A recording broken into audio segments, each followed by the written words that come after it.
মালিক বিন দিনার রহমতুল্লাহ তাআলা আলাইহি তিনি একটা সময়ে নামাজ পড়তেন না, খুব খারাপ সময় তিনি কাটাইতেন।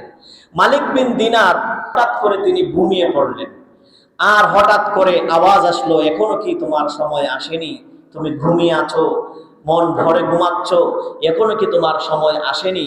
ওই মালিক বিন দিনার রহমতুল্লাহ তাআলা আলাইহি ঘুমের মধ্যে স্বপ্নে দেখলেন তিনি ঘুমাচ্ছেন, আর হঠাৎ করে একটা ভয়ঙ্কর সাপ মালিক বিন দিনারকে দৌড়াইতেছে। মালিক বিন দিনার রহমতুল্লাহ তাআলা আলাইহি এই ভয়ঙ্কর সাপকে দেখে তিনি দৌড়াইতে শুরু করলেন। মালিক বিন দিনার দৌড়াইতে দৌড়াইতে হঠাৎ দেখলেন একটা সাদা পোশাক পরিহিত একজন বুজুর্গ বৃদ্ধ একজন লোক মালিক বিন দিনারকে হাত দিয়ে এইভাবে দাঁড় করাইলো। মালিক বিন দিনার, তুমি দৌড়াচ্ছ কেন? মালিক বিন দিনার বললেন, আমাকে আপনি রক্ষা করেন, একটা ভয়ঙ্কর সাপ আমাকে দৌড়াইতেছে কামড় দেওয়ার জন্য। মালিক বিন দিনারকে এই বুজুর্গ ব্যক্তি বললেন, বাবা রে, এই সাপের কাছ থেকে তোমাকে বাঁচানোর মতো আমার শক্তি হয় নাই, সাহস নাই, কারণ এরকম এবিলিটি আমার কাছে নাই। যাও যাও, তুমি এই রাস্তায় দিয়ে দৌড়াইতে থাকো। মালিক বিন দিনার এই রাস্তায় দিয়ে দৌড়াইতে থাকলেন। মালিক বিন দিনার বললেন, আমি দৌড়াইতে দৌড়াইতে গিয়ে একটা পাহাড়ের মধ্যে উঠলাম। পাহাড়ের মধ্যে উঠার পরে দেখলাম একটা ছোট বাচ্চা, একটা ফুটফুটে একটা কন্যা সন্তান জান্নাতি পোশাক পরিহিত অবস্থায়, এত সুন্দর পোশাক পরে আমাকে আমার দিকে দৌড়াইয়া আসতেছে।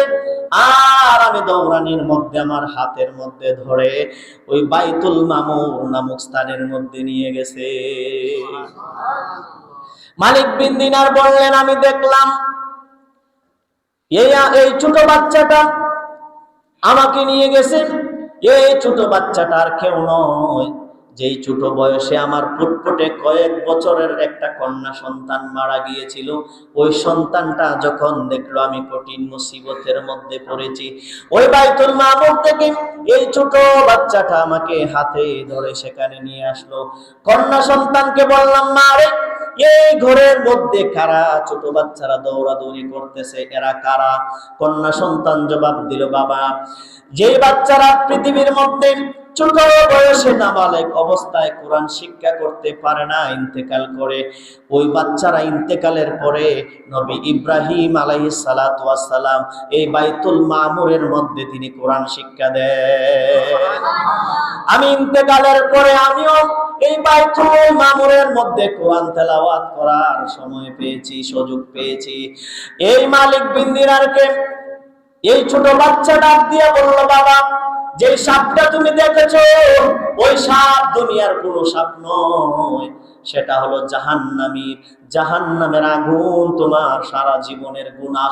এটা আল্লাহ তাআলা ভয়ঙ্কর সাপ বানায় দিয়েছেন। এটা তোমার সারা জীবনের গুনাহকে আল্লাহ তাআলা ভয়ঙ্কর সাপ বানাইয়া এত শক্তিশালী একটা সাপ বানায় দিয়েছেন। এই ভয়ঙ্কর সাপ তোমাকে দৌড়াইতে দৌড়াইতে জাহান্নামের দিকে নিয়ে যাচ্ছে। আর বাবা, তুমি রাস্তার মধ্যে যে একটা বয়স্ক সাদা পোশাক পরিহিত একজন মানুষকে পেয়েছিলে, ওই মানুষটা হলো তোমার তামাম জিন্দেগির নেক আমল।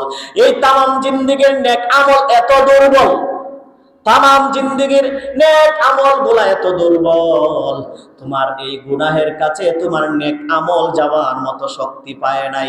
এই জন্যই সাদা পোশাক পরিহিত যে লোকটা, এটা তোমার নেক আমল আল্লাহ তাআলা একটা মানুষ বানায় দিয়েছেন এবং তোমাকে বুঝিয়েছেন, বাবারে, আমি তোর নেক আমল, আমি এতই দুর্বল যে তুই নেক আমল করতে পারিস নাই।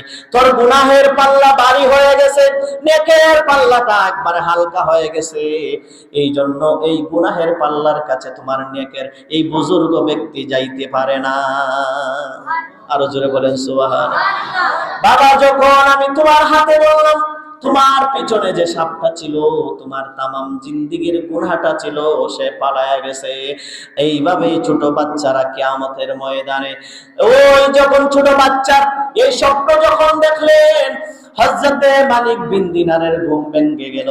মালিক বিন দিনার দৌড়াইয়া গভীর রাত্রে ঘুম থেকে জাগ্রত হয়ে মসজিদের মধ্যে গিয়া নামাজ আর ইবাদত বন্দেগীতে লিপ্ত হয়ে গেলেন।